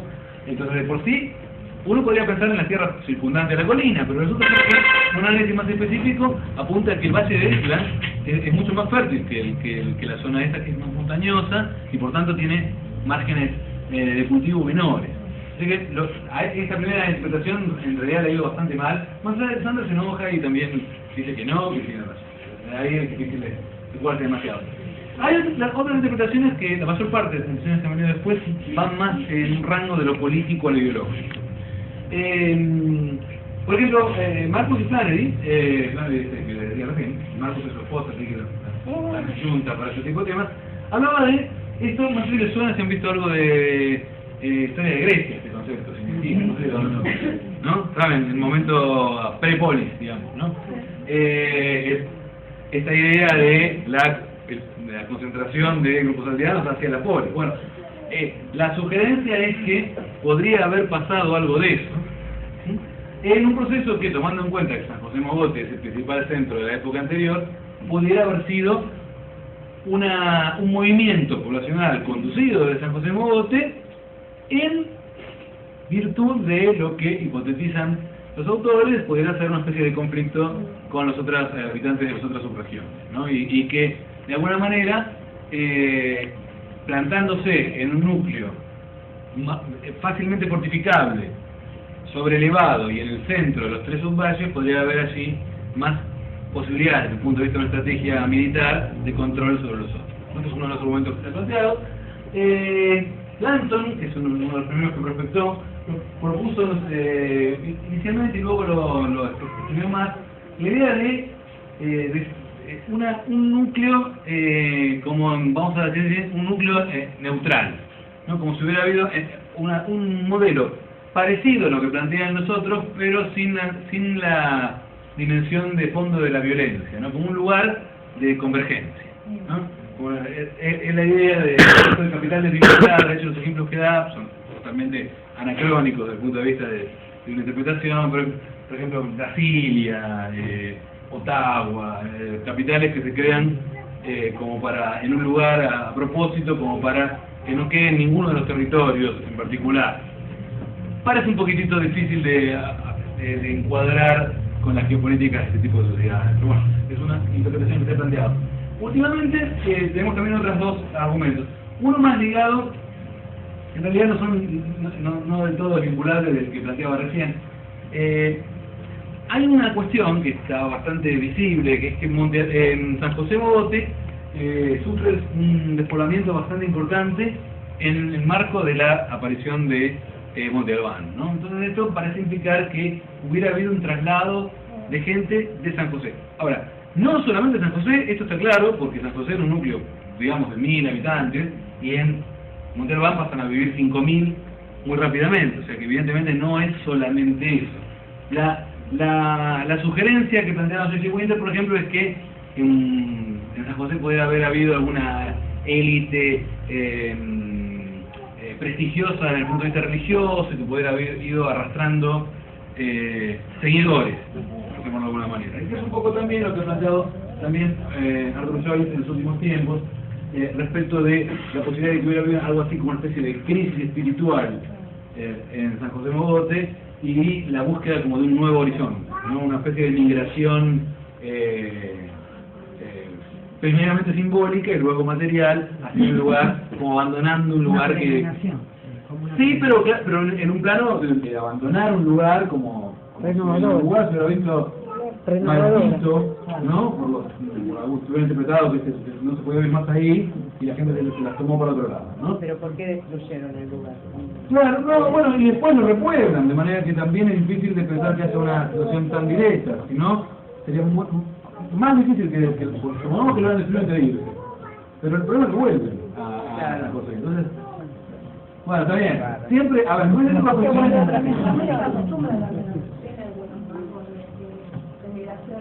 Bueno, sí, claro, por eso, bueno, ahí hay un marco de posibilidades. Lo cierto es que no es una migración única, porque Montalbán concentra bastante población que viene de otros lugares.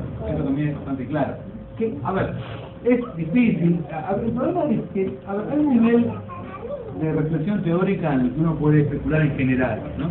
Cuando la especulación es en particular, uno encuentra que uno puede decir 1000 cosas de algo sin poder demostrar ninguna de esas 1000.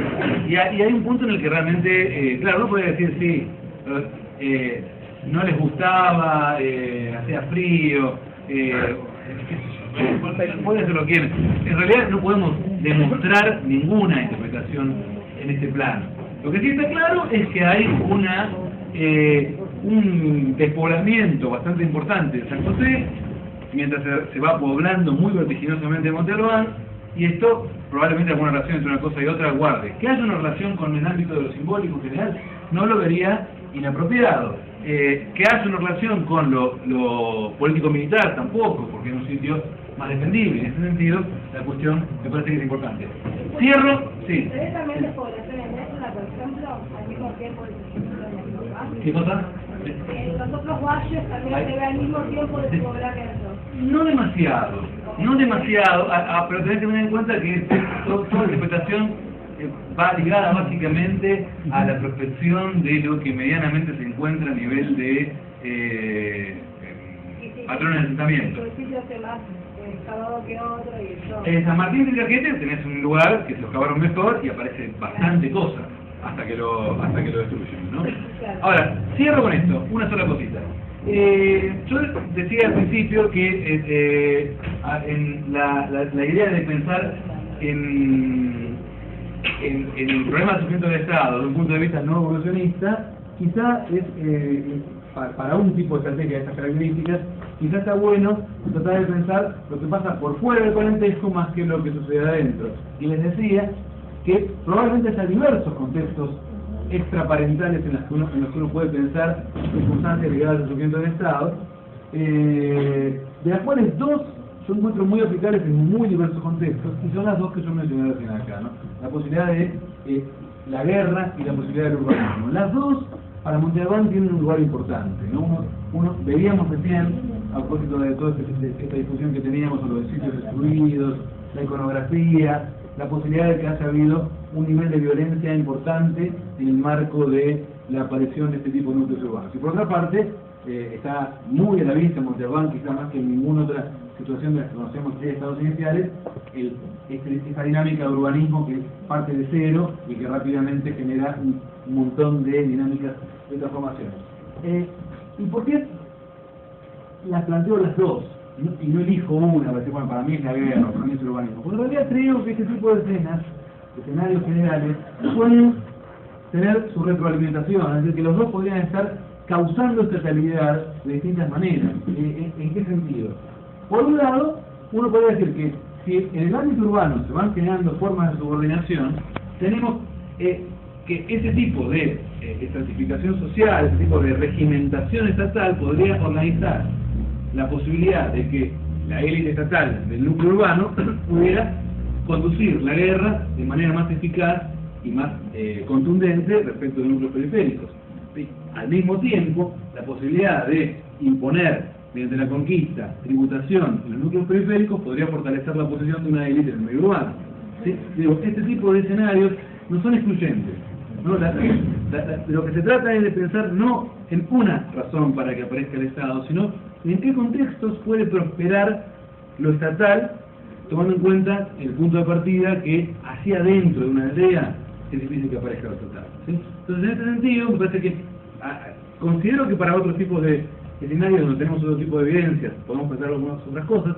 Tampoco diría que esto resuelve la cuestión del sufrimiento del Estado en Montalbán, porque hay líneas de reflexión que difícilmente puedan apoyarse en documentación por el tipo de documentación que tenemos para pensar este tipo de experiencias, pero lo cierto es que al menos esto, el urbanismo o el conflicto, son dos elementos muy visibles respecto de los procesos de sufrimiento del Estado, y en particular son fuertemente palpables en la experiencia de Montalbán, ¿no? Y en ese sentido, entonces, creo que uno puede ir pensando en cómo pensar el sufrimiento del Estado por afuera del evolucionismo y cómo tratar de ver en aquellos lugares donde el parentesco no rige, elementos para pensar en la emergencia de las cuestiones ligadas al monopolio de la coerción, que como les decía al principio, creo que están en el centro de lo que caracteriza cualitativamente la diferencia entre un orden estatal y un orden nacional.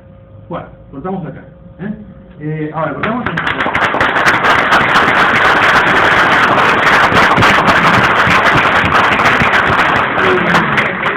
Bueno, nada, porque ¿cuál es el horario normal? No, sería que escuchar con nuestro evento, sería 20 minutos. Los que tengan que escuchar, obviamente vayan, pero si quieren internar un rato, más o menos el parámetro que teníamos. Si querían cortar un rato antes, pues se ve la discusión. Pero ahora charlamos un rato. Una pregunta, Sí. con respecto a los otros sacrificios, ¿podría ser una señal de iniciación también de ellos? Bueno, claro, a ver, si uno piensa en términos generales, el sacrificio en Mesoamérica, el sacrificio implica un tipo de iniciación, un tipo de pelear de sacrificio. Digo de los más jóvenes cuando pasan la etapa adulta, ¿no? Bueno, vos decís iniciación como Sí. rito de iniciación. Rito de iniciación. Sí, claro, que es difícil de saber. A ver. Claro, pero están en la tumba eso. Empezamos, por ejemplo, la imagen que pusimos vos, expresión del corazón, ahí estamos en todo tipo de cosas.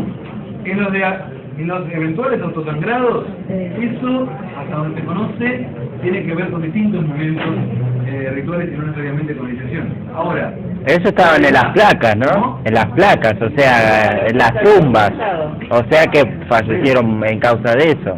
bueno, sí. O sea, no puede ser Los últimos 11, disección. seguimos interpretando seguro. Los otros, si son autosangrados, Claro. podríamos suponer que no murieron desangrados, sino que estaban chorreando sangre hasta el punto de que quisieran, digamos. Es decir, ahora, lo que no podemos excluir es que haya sangre en los ritos de iniciación, ¿no? Entonces, el problema es, uno tiene como un tipo de evidencia muy,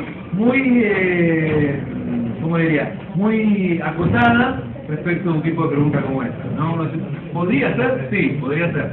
Pero demuestra la evidencia y no te lo demuestra.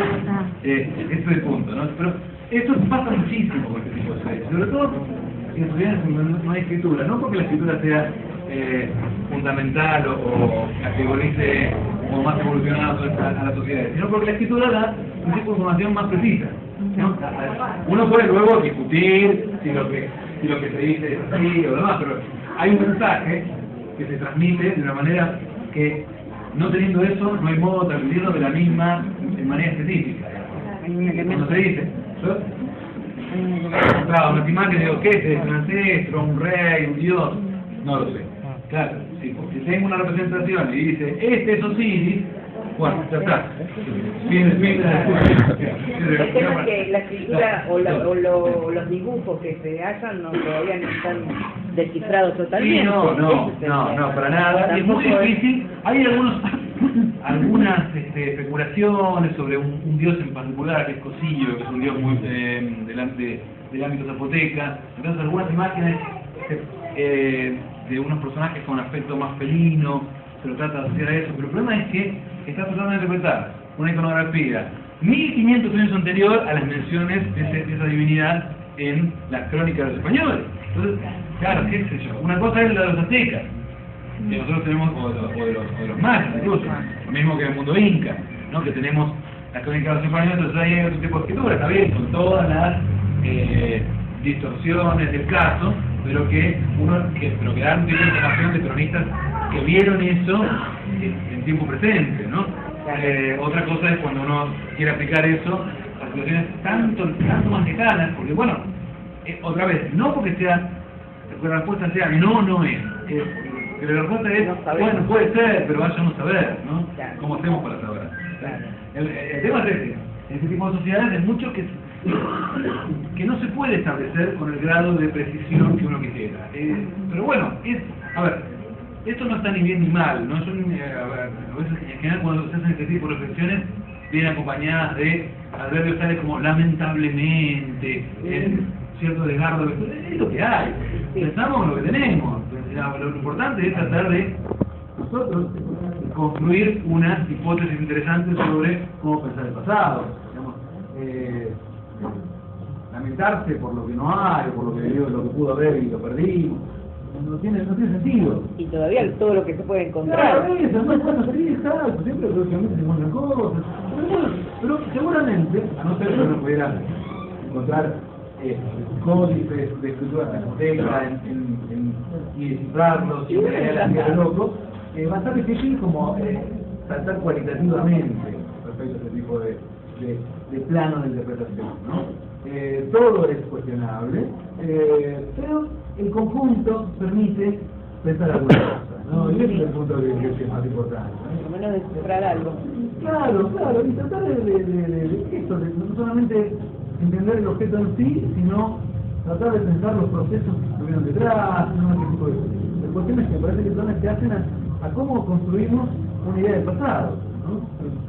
¿Qué elementos tenemos para eso? Bueno, con lo que tenemos trataremos de arreglar. Dime. El profe. Ah, claro. Sí. El sábado... En un centro. Claro, porque no lo ve. No, hoy venía leyendo un texto de Dian sobre el bilingüismo de las estelas. Puede parecer descabellado porque viene de Oriente, ¿ya? Con el tema de la estela de Beitún y cómo los persas usaron su estrategia en el imperio para organizarse. Sí. Y me vino la imagen de la estela de Beitún y los danzantes. Entonces pensaba, más allá de las interpretaciones que son sacrificados, súbditos, lo que sea, me venía la imagen de que tal vez hay una representación de territorialidad y de etnicidad. Es decir, que probablemente está hablando de un conjunto, sean sacrificados, súbditos, lo que sea, que está mostrando una amplitud espacial de confluencia. Puede ser, en la dimensión del Estado también. Hay, para una parte, la parte general es la siguiente, como te van dos. Hay unas representaciones bastante raras que tienen por un lado una especie de cabeza y por otro lado una especie de sigma, ¿no? Soy Marcos, que admito, se le va normalmente la olla interpretando y se va a interpretar acá. Esto dice que esto tiene que ver con que los signos son topónimos y que en realidad serían como el gobernante derrotado de tal lugar y hace algún tipo de asesinato. Hay muchos que lo han matado, pero digamos, no es de todo descabellado el hecho de que hubiera algún tipo de reacción artificial. Lo que es cierto es que no aparecen, digamos, en plano de, vamos a decir así, de propaganda hacia el extranjero, claro, porque están en el centro, digamos, ¿no? O sea, que en todo caso es un mensaje de Montalbán para Montalbán, ¿no? Pero, sí.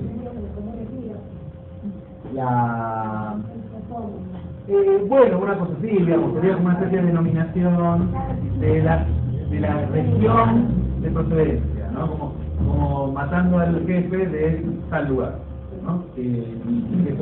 Bueno, claro, traje imágenes más que todo de Montalbán 1. Eso parece un poquito después, ¿no? Y es lo que a Marcus le da la idea de que haya control político de otras regiones, que trata de identificar a partir de los modos en que los aztecas después representan alguna región. Lo que pasa es que, claro, todo es complicado, ¿no? Porque los aztecas tienen sus propios códigos y además las comparaciones que trata de hacer, bueno, son un poquitito traídas a los pelos. Pero quizá un procedimiento no sea inverosímil, ¿no? El problema es otra vez de la misma envergadura que planteábamos recién. No es demostrable, es pensable, ¿no? Yo pensaba también que en la lógica del mismo surgimiento de ese Estado, ¿vale? Lo que vimos de pasar de una representación, quizás con un símbolo única, a tener ya un montón de representaciones en una ciudad. También podría pensar que la dinámica del surgimiento del Estado, porque es la lógica de tomar algo que era único o aldeano, como para hacer una representación ya dentro de la ciudad. O sea, que también puede ser como una especie de propaganda, por ejemplo, de destacar, por ejemplo, tomar algo que era aldeano y ahora es mostrar en la ciudad donde todos están mirando. Claro, a ver, un mensaje en todo caso para los que viven ahí en la ciudad. Claro. Sí, eso sí. Que no necesariamente tenemos una propaganda respecto de lo que... muy entre comillas. Claro. No, porque el problema con el concepto de propaganda es que tiende a suponer la idea de que es un mensaje que se le da a otro y de que uno no cree, digamos, ¿no? Que es un verso para los hombres, ¿no? Como una idea bastante pedestre de propaganda, ¿no? Que esta idea de que los sacerdotes en realidad además crecieron lo que hacen es convencer al pueblo que, además, en la interpretación siempre queda como un pueblo un poco tonto, ¿no? Porque cree en lo que la élite que más viva no cree. En realidad, las élites creían en sus dioses y seguramente tenían un mensaje que en su glorificación afirmaba su poder. Es una circunstancia muy diferente, ¿no? Eso sí se ve en todas las sociedades antiguas, ¿no?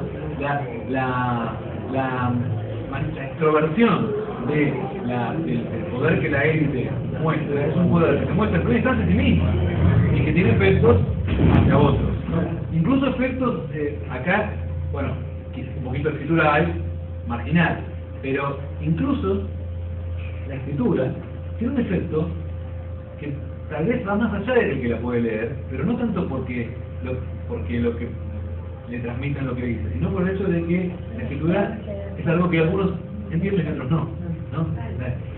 El que no conoce la escritura está excluido, ¿no?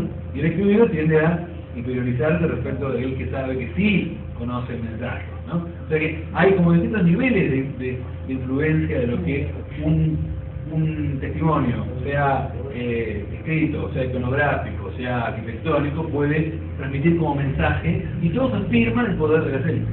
Ayer Botón, siguiendo con esta idea, entonces podría hablar que sería como si fuese un centro de peregrinación también. bueno, algo así se podría pensar, y eso tal vez podría ser. Centro de peregrinación se ha pensado mucho, por ejemplo, para Tiwanaku, por ejemplo, en el ámbito andino, ¿no? Centro de peregrinación e influencia. Claro, lo que sucede es que vos tenés bastante gente viviendo, ¿no? O sea que hay un movimiento migratorio que se instala, lo cual no significa que no haya un tipo de movimientos hacia el centro, poblacionales, tomando en cuenta, claro, pero tomando en cuenta especialmente todo el complejo arquitectónico de Monte Albán, que seguramente es un espacio para ritual, ¿no? Entonces, con diferencia que no sabemos qué tipo de rituales, cómo, y quién iba y quién no iba, pero no sería para nada descabellado suponer que hay, que ese centro es una especie de imán respecto a la población, ¿no? Mucha gente se puede vivir ahí, uno podría pensar para estar más cerca de las divinidades, y bueno, ¿por qué no? Pero, bueno, eso también, ese tipo de cosas también. Eso, por eso te decía, hay movimientos que por ahí implican ir y volver, otros han ido y se han quedado, pero esta cosa es muy común de este tipo de centros una vez que se disparan como dato demográfico, por así decirlo, ¿no? Que hay gente que se va a vivir ahí y que hay gente que va y vuelve, digamos, ¿no? Eso, el mercado como figura, como dato fáctico, digamos, no en términos teóricos, sino el ir a vender algún excedente relativo que facilita la existencia de eso urbano, hace también un tipo de transformaciones. Para aquel que, por ejemplo, en lugar de producir para su subsistencia, ahora produce también un excedente relativo para trocar en el mercado. Eso, o sea que, digamos que la existencia de ese núcleo urbano produce efectos que van más allá de la propia propia dinámica de las élites y de la propia dinámica, digamos, en este caso de la religión en torno de las figuras que eventualmente se adoraran en el recinto central, ¿no? Pero sí que un centro urbano genera un tipo de movimiento, que cambia el flujo poblacional, ¿no? Que la aldea tiende más que todo sobre todo las áreas centrales, ¿no? A cierta estabilidad locacional, mientras que una vez que aparecen ese tipo de cosas hay como un tipo de circulación no solamente de bienes, sino también de personas bastante más elevado. A mí me dio la impresión cuando hablaba de los platos, que vos decías que era por ahí para la gente, sí, cantidad, para un ejército, por ejemplo. Podría ser también, claro, ¿por qué no? Y que toda esa gente que se sumó así tan de repente, no sean gente que hayan ido por su propia voluntad y sean eso también puede prisioneros ser, también. efectivamente, y podrían ser reclutados. A ver, cuanto para más trabajar. coercitivo el dispositivo, más posibilidades de reclutar fuerza de trabajo para una finalidad militar. Eso nosotros lo sabemos para otros tipos de sociedades donde el Estado, cuando el Estado puede extraer tributo en especie o en trabajo, ¿no? El tributo de trabajo se paga militarmente, ¿no? Muchas veces yo tengo la impresión sensación de que cuando venía la leva, no sabían a dónde iban los chicos, no les decían, che, vamos, que vamos para...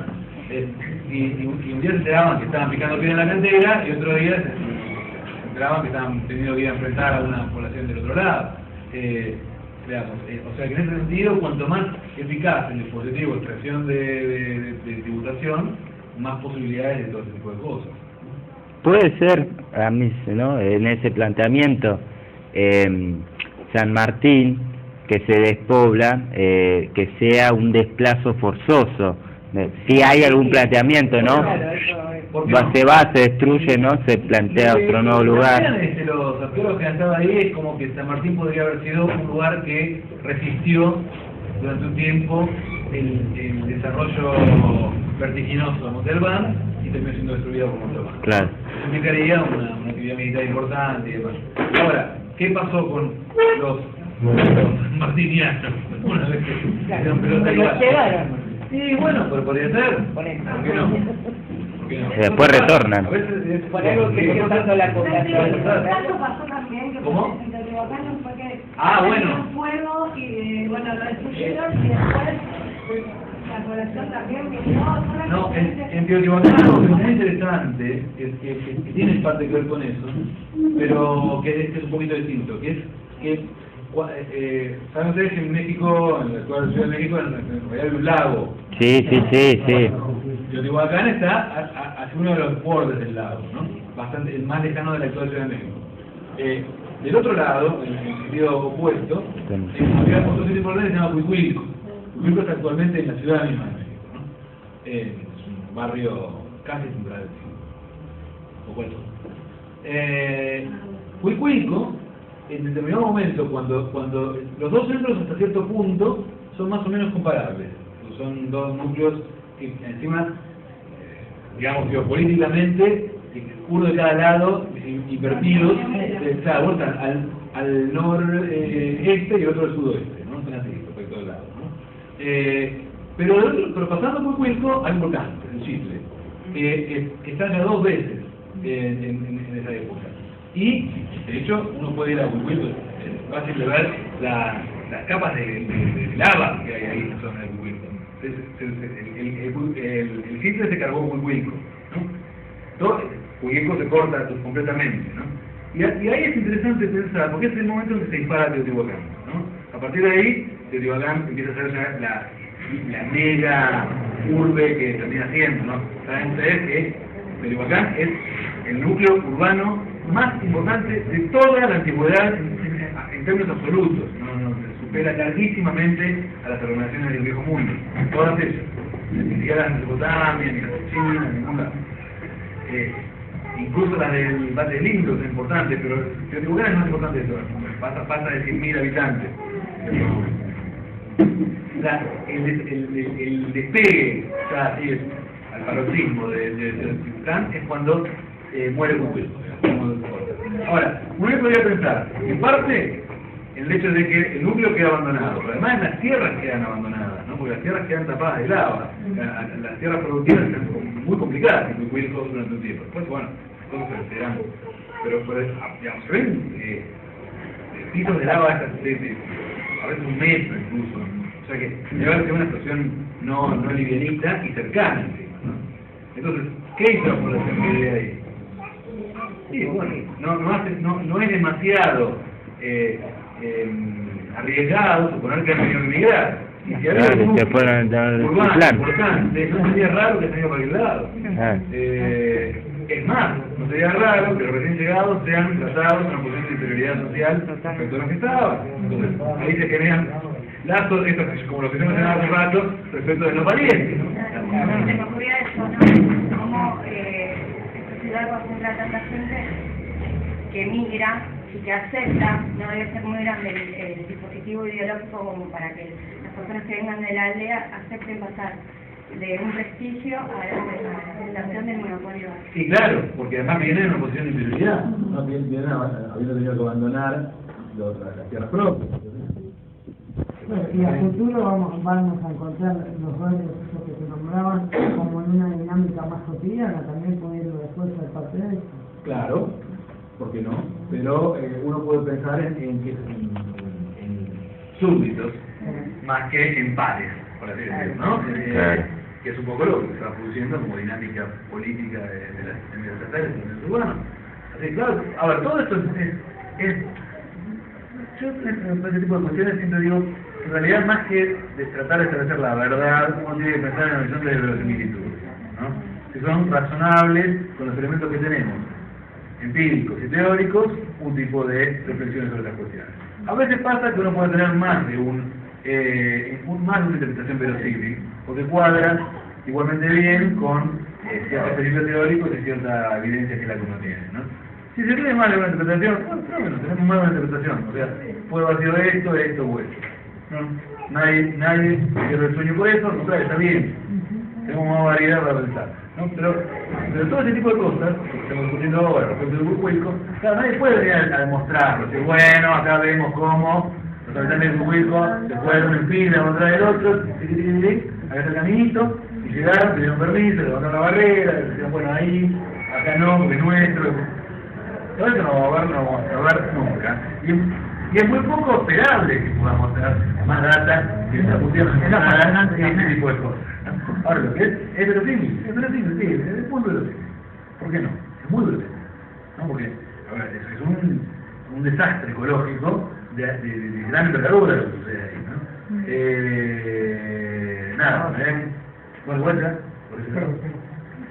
Así que bueno, por eso me parece que ese tipo de diferencias que uno puede hacer, tratar de, a partir de cierto background teórico, ¿no? Porque claro, uno lo puede ver de otra manera si es evolucionista o tranza y quiere ver otro tipo de cosas, ¿no? Y quiere ver cómo las cosas van siempre lo complejo.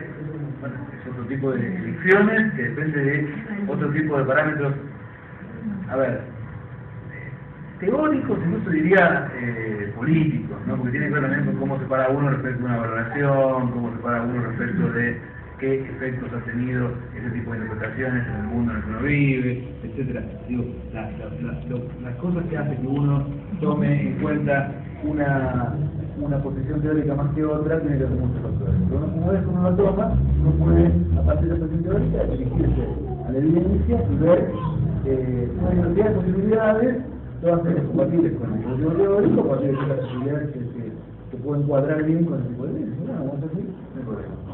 Puede ser eso. Bueno, muchas gracias. Bueno, gente, muchas gracias.